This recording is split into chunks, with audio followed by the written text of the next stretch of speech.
Madame, Monsieur, bonjour. Voici l'actualité nationale en 4 points, à commencer par la célébration aujourd'hui de l'Ascension par les chrétiens catholiques du monde.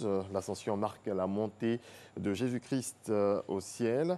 L'Ascension est célébrée 40 jours après le dimanche de Pâques, jour de la résurrection du Christ, et 10 jours avant la Pentecôte, qui est l'effusion du Saint-Esprit sur les disciples.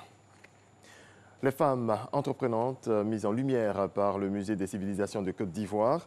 C'est à l'occasion du Museum Week, une plateforme qui permet à cet établissement d'être vu par 5000 musées dans le monde. Théodore Zozo, Franck Quadio. Le Musée des civilisations, loin de son calme habituel, la raison dans la salle de réception.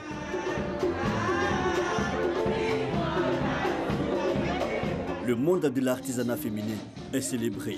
Nous sommes la première journée porte ouverte dédiée à la femme, et cela au cours de la 6e édition de la semaine du musée Museum Week. Thème choisi, les femmes dans la culture, hier, aujourd'hui et demain.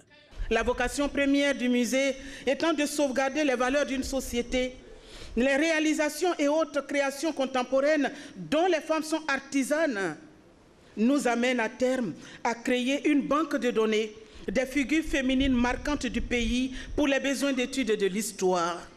Cette initiative des autorités du musée et de celle de l'INSAC acquiert l'adhésion du gouvernement.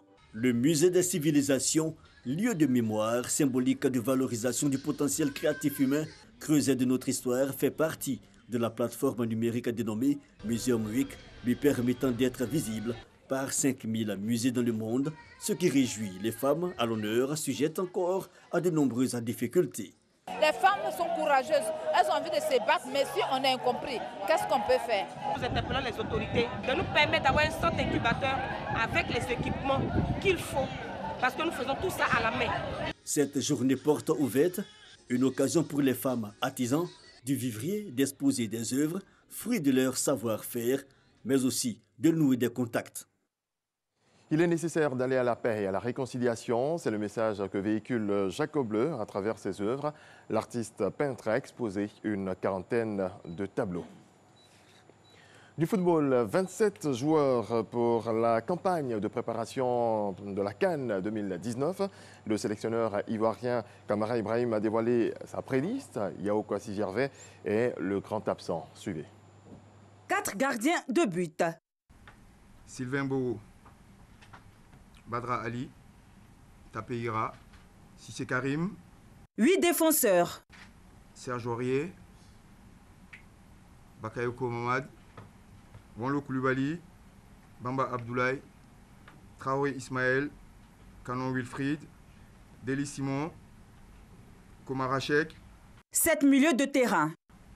Kessier Franck, Sérédier, Bamen Jean-Philippe, Séri Michael, Sangare Ibrahim, Angban Victorien et Demandé Ismaël. Et 8 attaquants.